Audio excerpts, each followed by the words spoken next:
네, 두 차례 부동산 대책을 통해 부동산 시장이 다소 진정 국면에 들어섰지만 전세, 실수요자 등이 어려움을 겪는다는 지적도 나옵니다.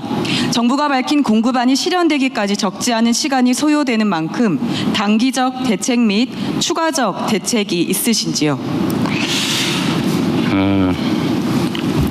지금 사실 이게 꽤 복잡한 문제인데 우리 대한민국의 경제 구조가 기본적으로 부동산 투기 중심인 측면이 있습니다.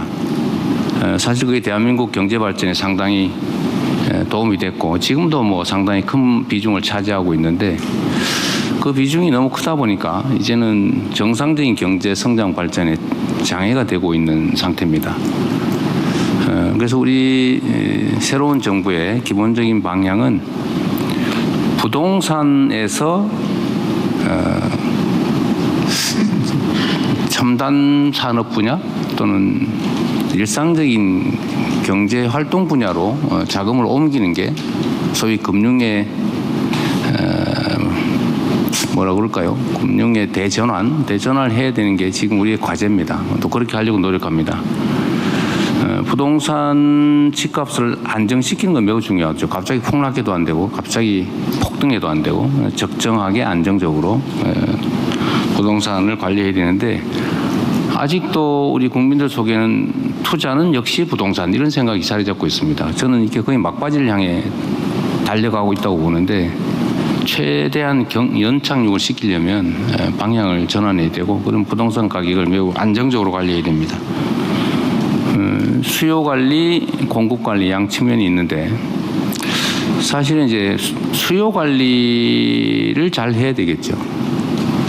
공급을 무한대로 늘릴 수는 없습니다. 아시는 것처럼 수도권 집중이 심각한데 계속 신도시를 개발할 수도 없고 근본적으로는 국가 균형 발전을 좀 실효적으로 이뤄내면 수도권 집중이 완화되면서 공급 부족 문제도 상당히 완화될 수 있지만 그 쉬운 일은 또 아니죠. 그래서 수요를 실수요자 중심으로 바꾸고 이게 투기적 또는 투자 유인으로 부동산을 취득하는 일을 최소화시킬 필요가 있는데 그러려면 끊임없이 반복적으로 대책을 내놓을 수밖에 없죠. 단 한 번, 두 번의 대책으로 이 문제가 해결될 가능성은 거의 없다고 보여집니다. 그래서 앞으로도 계속 수요 측면, 공급 측면에 부동산 가격 안정을 위한 대책은 계속될 수밖에 없습니다. 물론 이제 그 강도나 횟수나 이런 거는 부동산 시장 상황에 따라 다르겠죠.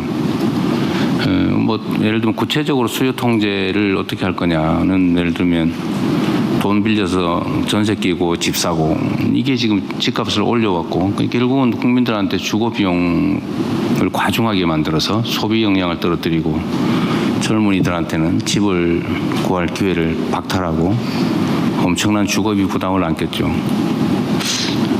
이 문제를 해결하기 위해서는 끊임없이 어쨌든 초과 수요 또는 뭐 투기 수요 이런 것들을 통제해야 되고 공급도 또 실효적으로 해야 되겠죠. 그래서 이번에 공급 정책을 발표했는데 칭찬도 비난도 없는 걸로 봐서는 잘한 것 같습니다. 구체적인 공급 정책이나 수요 정책은 다음 기회에 말씀드리도록 하겠습니다.